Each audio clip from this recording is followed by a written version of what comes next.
వాళ్ళు ఎంతో అమాయకులో తెలుసా? విన్నాను గురు.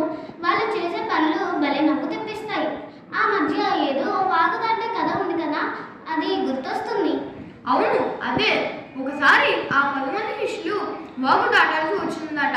కానీ ఆ నీటి ప్రవాహం చూసి భయపడి ఒడ్డునే ఆగిపోయారు. అవును, అప్పుడు ఒక శిష్యుడు వాగు నిద్రపోయాక దాటుదామన్నాడు కదా. అసలు వాగు నిద్రపోవడం ఏంటి, ఇంత విడ్డూరం? అక్కడే ఉంది అసలు తమాషా. ఒకడు వెళ్ళి కర్రతో నీటిని గట్టిగా కొట్టాడట. నీళ్లు చిమ్మేసరికి బాబోయ్, వాగుకి ఎంత మెలకుగానే ఉంది, అరుస్తుంది అని పరిగెత్తుకుంటూ వచ్చేసాడట. అవును గురు. ఆ తర్వాత కొద్దిసేపటికి మళ్ళీ వెళ్ళి కొడితే నీరు నిశ్శబ్దంగా ఉంది కదా. అప్పుడు వాగు నిద్రపోయింది. రండి అని అందరూ కలిసి దాటేశారు. అసలు ట్విస్ట్ వాగు దాటాక కదా. కరెక్ట్. ఒడ్డుకు వెళ్ళాక పెద్ద శిష్యుడికి అనుమానం వచ్చి, ఒరే, మనలో ఎవరైనా నీటిలో కొట్టుకుపోయారేమో లెక్క పెడదాం అని మొదలు పెట్టాడు. 1, 2, 3 అని 9 వరకే లెక్క పెట్టాడు. అవును, పాపం వాడు తనని తాను లెక్క పెట్టుకోవడం మర్చిపోయాడు. వాడు ఏడుస్తుంటే మిగతా వాళ్ళు కూడా లెక్క పెట్టడం, వాళ్ళకు కూడా 9 మందే రావడం భలే కామెడీ అసలు. ఆ ఏడుపు చూసి ఒక దారిపోయే వ్యక్తి వచ్చి ఏమైంది అని అడిగితే, వాగు మాలో ఒకరిని మింగేసింది సామి అన్నారట. అప్పుడు ఆ బాటసారి వారి అమాయకత్వాన్ని కనిపెట్టి అందరినీ వరుసగా నిలబెట్టి ఒక్కొక్కరి నెత్తి మీద టక్ టక్ మని కొడుతూ లెక్క పెట్టాడు కదా. అప్పుడు 10 మంది తేలారు. అవును, ఆ దెబ్బలు తిన్నాక కానీ వాళ్ళకి అర్థం కాలేదు తామంతా క్షేమంగా ఉన్నామని. అందుకే వాళ్ళని పరమానంద శిష్యులు అంటారు. నిజంగా చాలా సరదా కదా గురు. అవును హర్షిని, ఇలాంటి కథలు వింటే ఎంతో వినోదంగా ఉంటుంది కదా. School updates. హర్షిని, నిన్న రామానుజన్ ఎగ్జామ్స్ లో ఫస్ట్ అండ్ సెకండ్ వచ్చిన వారికి ప్రైజ్ డిస్ట్రిబ్యూషన్ చేశారు, చూసావా? అవును గురు, ఆ ఎగ్జామ్ ఎంత కష్టమో కదా. నేను పార్టిసిపేట్ చేశాను కానీ గెలవలేకపోయాను. పర్లేదు హర్షిని, పార్టిసిపేట్ చేయడం ముఖ్యం, గెలుపు ఓటమి కన్నా. అవును గురు, నేను పార్టిసిపేట్ చేయడం వల్ల నాకు ఆ ఎగ్జామ్ నెక్స్ట్ టైం రాయడానికి ఏ విధంగా ప్రిపేర్ అవ్వాలో తెలిసింది. ఆ ప్యాటర్న్ ఎలా ఉంటుంది అన్నది కూడా తెలిసింది. హర్షిని, విన్నర్స్ ని కంగ్రాచులేట్ చేద్దామా? తప్పకుండా గురు. Congratulations to the winners. మీరు ఇలాంటి విషయాలు మరెన్నో పొందాలని కోరుకుంటున్నాం. ఎలా చదువుతున్నావు గారు? దగ్గరలో FA4 ఎగ్జామ్స్ ఉన్నాయి కదా.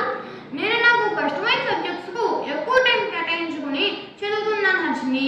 నైస్ గురు. ఫ్రెండ్స్, మీరు కూడా ఏ సబ్జెక్ట్లో అయితే తక్కువ మార్క్స్ వస్తున్నాయో ఆ సబ్జెక్ట్ మీద ఫోకస్ చేయండి. హర్షిని, ఇంగ్లీష్లో మాట్లాడుతున్నావా? రోజు మన స్కూల్ క్యాంపస్ లో. గురు, నేను ఇంగ్లీష్లో మాత్రమే మాట్లాడుతున్నాను. ఎందుకంటే మన కమ్యూనికేషన్ స్కిల్స్ డెవలప్ అవ్వాలని ఈ రూల్ మన స్కూల్లో పెట్టడం జరిగింది. సో డియర్ ఫ్రెండ్స్, ఇంగ్లీష్లో మాత్రమే మాట్లాడి మన కమ్యూనికేషన్ స్కిల్స్ ను డెవలప్ చేసుకుందాం. ఇప్పుడు మీకోసం ఒక మంచి పాట వినండి, ఆనందించండి. ధర్మం గెలవని చోట తప్పదు కత్తుల వేట, తప్పు ఒప్పేదో సంహారం తరువాత.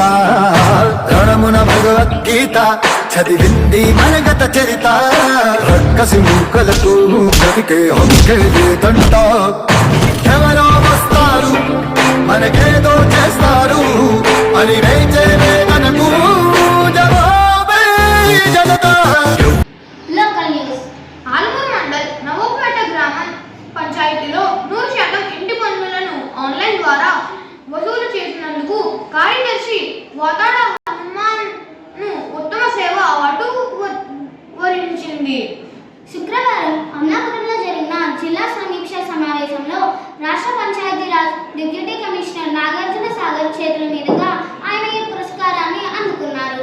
గత వారం రోజులుగా తూర్పుగోదావరి జిల్లాను భయభ్రాంతులుగా గురి చేసిన పులి ఎట్టకేలకు దొరికింది. పులి పట్టుబడటంతో స్థానికులు ఊపిరి పీల్చుకున్నారు. తమ వ్యూహం ఫలించిందని, పులిని సురక్షిత ప్రాంతానికి తరలిస్తామని అటవీ శాఖ అధికారులు తెలిపారు. వెదర్.